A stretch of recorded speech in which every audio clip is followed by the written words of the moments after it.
Hello everyone! Have a nice day po! For today's video ay nandito po kami sa optical clinic. Ayun po, sinamahan ko po si nanay, magpapa-check up ng kanyang mata at magpapasalamin na rin. So guys, if you are first timer like me, yung wala pang experience na magpa-check up sa optical clinic, wala pang idea kung paano ang ating mga ophthalmologist mag-check up ng ating mga mata. So this video guys will give us idea kung paano. This video po will give us idea or knowledge the step-by-step process or procedure paano mag-check ang ating ophthalmologist para ma-check, malaman kung gaano kataas ang numero ng ating mata, yung sira na ng ating mata. I don't know what's the right term.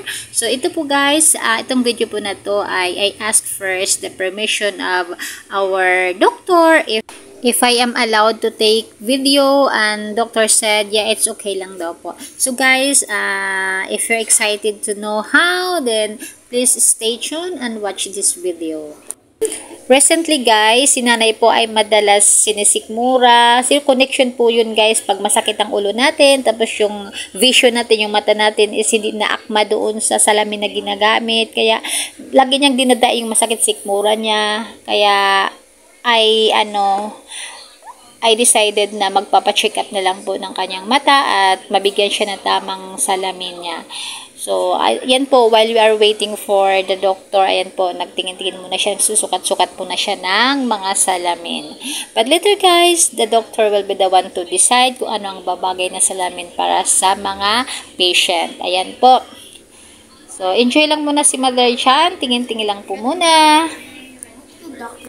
Big shout out po sa ating mga parents, lalo na sa ating mga nanay na nandyan, katuwang natin sa pagpapalaki ng ating mga anak, just like my mother.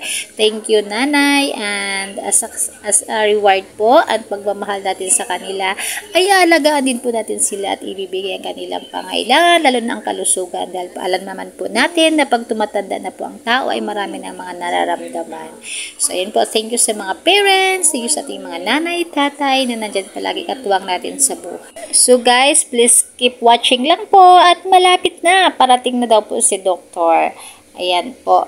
At masisimulan na rin po ang pag-check up ng mata ni Mother. Okay, bilat na yan. Okay, teka mo nanay. Relax lang nanay. So yan, 1. Sit.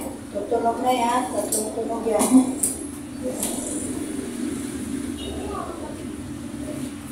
Hawakan mo nga ito si nanay. Dito hawakan mo. Lugan mo po yan. Ang ulo. Ngaya, saglit. Magbanta. Oh. Yan na yan, saglit. 1. Tutunog. 2. 3. Okay, sa kabila na tayo ulit. Ganon pa rin, Nay. Oh, patong pa rin. Ano ba yung mata mo, Nay? Yan na, yan na. 1.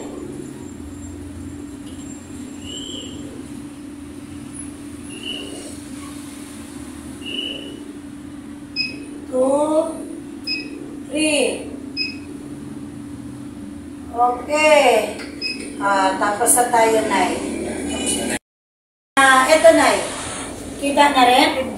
Hindi na? Okay. So, dagdagan natin yan, Nay, ha? Okay. Kita mo to? Kito? Oo, nakita ko na yan. Ito? Nakita ko. Good. Ito, kita. Ito na, ito. Ito N. H. ba yun? Ito, N. Nakita ko naman. Kita naman. Basahin mo na yung letter. Sige, kita naman niya ang N daw. Okay, mamaya. Yan. Saan mas maganda? Saan mas maganda na yun? Ikot ko na yun. Yan. Mas okay ba, Nay? Yan, mas okay ba? Parang malabula ko konti. Mas maganda yung kanina. Yan. Yan. Mas dagdagan na lang. Dagdagan natin na. Ulo ni Doc na ko. Dagdagan natin. Ito. Much better. Okay na, Nay? Ito. Ito. Kaya. Malabo. Okay, dito na lang. Dito. Anong litro? Parang in. Di ba? Oo. Kini H. Ito H. Sunod. Ge. Kita. So, saan mas maganda, Nay? Bawas o dagdag? So, maganda. Dagdag? Yun, yan. Dagdag. Mas kita. Dalawang mata. Ano nangyari? Malinaw na. Dalawang na, ha? Sa mas maganda, yan? Or itong Para malabot tingnan. hindi kasi ibig sabihin pantay lang. Oo. Pantay, hindi nakakalula. Okay lang. Hindi naman. Oo. Kasi pang sahig yan na yan, pang malayo. Yan na. Lagyan na natin ha. Kasi ilang taon ka na ngayon? 77? Ako, mga 77, ganyan na talaga. Yan. Nay, tingin ka doon, Nay. Ito na sa basa. Okay na? Okay na? Makikita ko. Importante ito. Ito. Makita ko lang. Ayan numero. Makita rin. Yan. Sa 77, ito na. Kasi talagang mataas ang mga kwan.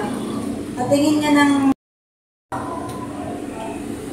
may cloudiness na yung mata mo na ha. At saka may tumubo na laman-laman. Magiging pterygium yan later on.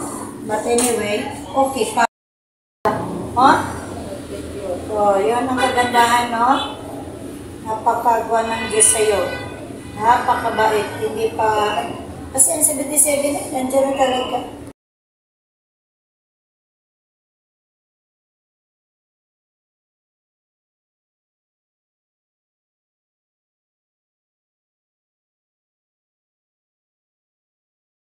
Na magsalamin?